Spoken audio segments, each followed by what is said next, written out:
House Speaker Martin Romualdez has requested producers and retailers not to increase the prices of goods for the meantime. This is amid the continuous rise in prices of basic commodities.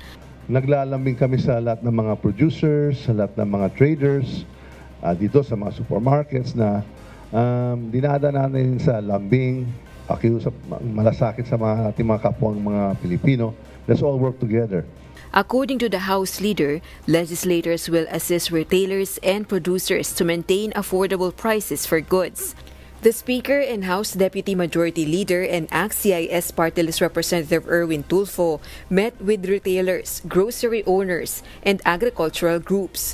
The House will also review all existing laws related to the supply and agricultural products. Ngayon pong araw na to, di ba, in the next couple of weeks and months moving forward, we have to ease up the pressure, kaya may intervention mechanism na binabanggit ko. The legislators also listened to the grievances and explanations of the producers as well as the supermarket operators regarding the high prices of food. This included discussions on retail prices of agricultural products in the market, including rice, amid low farm gate price. May disconnect talaga ang farm gate sa retail prices. And we're happy Congress is here na yun ang kailangan nating silipin. Yung lens kasi ng economic team sa retail price lang eh. Yun ang dapat mabasag na konsepto sa retail. Meanwhile, Speaker Romualdez will relay the concerns of the stakeholders to President Ferdinand Marcos Jr.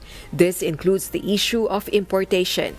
Siguro doon sa legislative committee nila, meeting with the Senate and the executive, yung LEDAC, I think he will mention it there sa Presidente. Pero mamaya pa lang siguro as we speak, baka kinakausap niya na ang Pangulo. I told him na, sir, don't forget about the NEDA na binabanggit at saka yung tungkol sa importations.